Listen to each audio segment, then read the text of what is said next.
Assalamualaikum warahmatullahi wabarakatuh.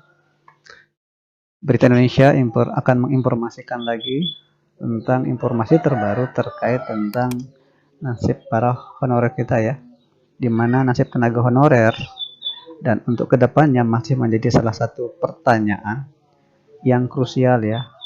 Seperti apa nanti kelanjutannya ya tentang para honorer kita ini? Karena sampai saat ini belum ada kepastian ya, hanya sekedar wacana, sekedar lempar informasi seperti apa nanti honor kita, hanya memberikan kisi-kisi seperti anak sekolah ya, kisi-kisi honor itu akan seperti ini dan sebagainya.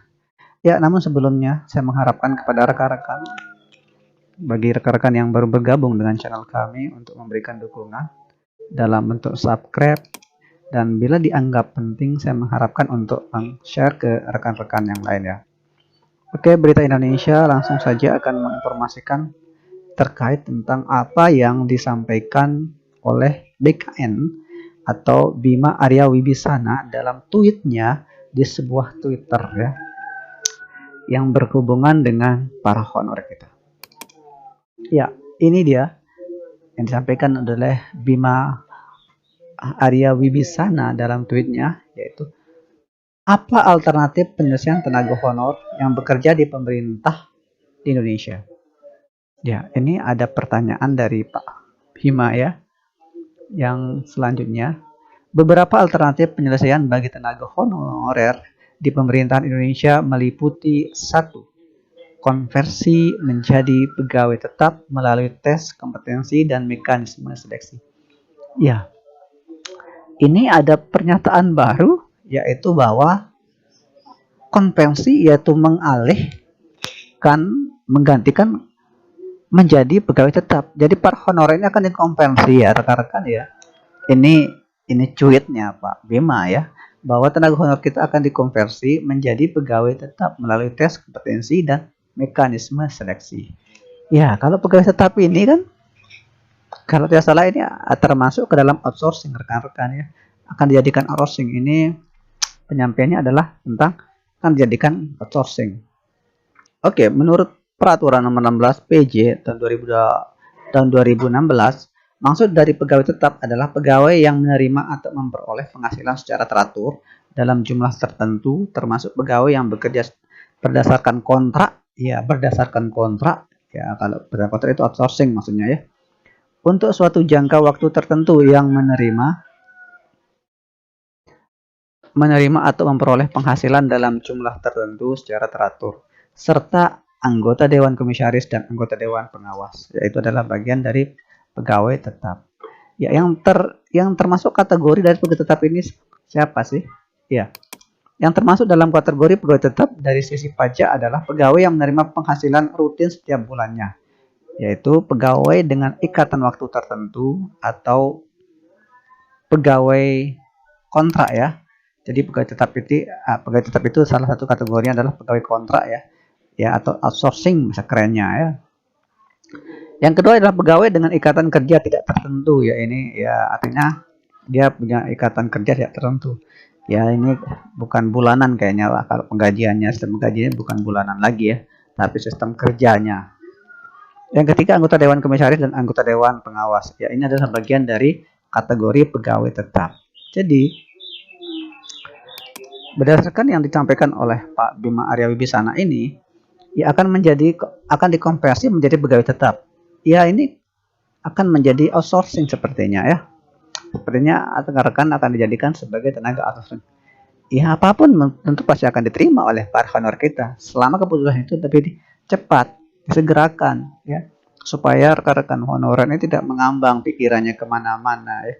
Ya, laksanakan apa yang disampaikan oleh Presiden kita ya, Pak Jokowi. Ya, kerjakan secepatnya, cepat, segera ya. Ya, berikan keputusan. Kalau memang dikomposisi pegawai tetap, ya putuskan. Kalau mau diangkat jadi ASN, ya cepat-cepat diangkat ya. Jadi semua itu akan ditentukan oleh bapak-bapak para pemangku kebijakan. Kalau para honorer kita ini hanya menerima ya dengan kesabaran, penuh kesabaran dan keikhlasan ya.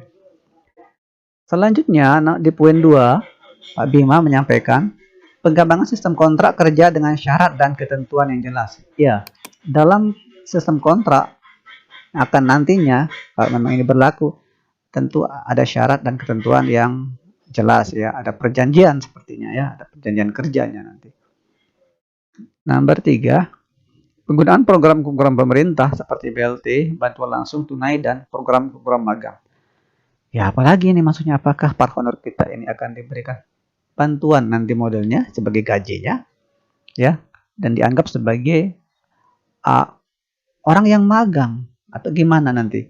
Saya juga belum mengerti maksudnya ini ya, yaitu penggunaan program-program pemerintah seperti BLT, bantuan langsung tunai, dan program-program magang. Jadi apakah yang bekerja di pemerintah yang non ASN nanti akan seperti magang atau seperti apa, dan akan digaji seperti BLT, bantuan langsung tunai ya, habis kerja diberi BLT atau gimana ya? Nanti saja kita lihat ya perkembangannya seperti apa. Ini masih ambigu menurut saya, pernyataan-pernyataannya masih persepsi kita nalar ya, seperti apa maksudnya. Keempat, penyedia lapangan kerja melalui program pemerintah dan swasta yang berkaitan dengan pembangunan ekonomi dan lingkungan. Ya, ini menyediakan lapangan kerja melalui program pemerintah. Ya, saya juga masih maksudnya seperti apa ini? Ya, secara sederhana ya, memang ada program khusus membuat lapangan pekerja di bagian pemerintahan mungkin ya, maksudnya ini yang nanti hanya direkrut adalah mengontrak siapa yang mau honor, atau yang sudah honor akan dikonversi menjadi tenaga kontrak atau pegawai tetap ya, yang akan mengisi lapangan-lapangan pekerjaan yang diprogramkan oleh pemerintah. Mungkin seperti itu maksudnya ini ya. Yang kelima, penyederhanaan prosedur rekrutmen dan pengembangan sistem informasi untuk mempermudah proses perekrutmen tenaga honorer. Ya, ada penyederhanaan sistem untuk rekrutmen dan pengembangan sistem informasi untuk mempermudah proses perekrutan tenaga honor. Jadi akan kita dipermudah bagi para honorer yang mau honor ya, untuk bisa masuk menjadi tenaga honorer katanya di sini. Tapi di poin 1 dia mengatakan konversi menjadi pegawai tetap. Ini antara poin 1 dengan poin 5 ini maksudnya apa? Apakah nanti ada rekrutmen untuk menjadi tenaga honorer? Dan di nomor 1 dia bilang konversi menjadi pegawai tetap. Jadi tweet yang disampaikan oleh BKN ini juga membingungkan ya. Ya, ada bagian pilihan-pilihan yang akan dia lakukan untuk menyelesaikan honorer ini.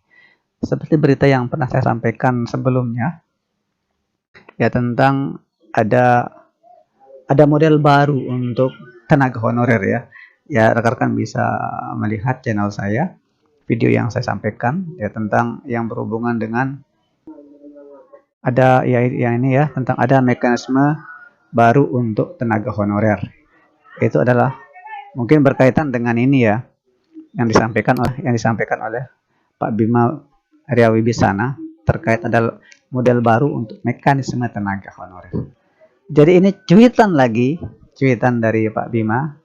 Semoga kita sebagai honorer tetap tabah ya, tetap sabar dan selalu sabar ya atas keputusan-keputusan yang akan diberikan oleh para pemangku kebijakan. Semoga keputusan-keputusan nanti adalah bisa berpihak kepada para honorer ya, yang selalu menunggu, menanti kepastian dan bersabar ya, tanpa pernah demo besar-besaran seperti para buruh dan sebagainya yang melakukan demo besar-besaran untuk menaikkan gaji. Sedangkan para honor kita ini tetap konsisten mengajar bagi guru dan tetap di kantor, jarang ada demo yang besar-besaran ya. Jadi demikian informasi yang saya sampaikan tentang cuitan dari Bima Arya Wibisana di Instagramnya tentang yang berkaitan tentang tenaga honorer.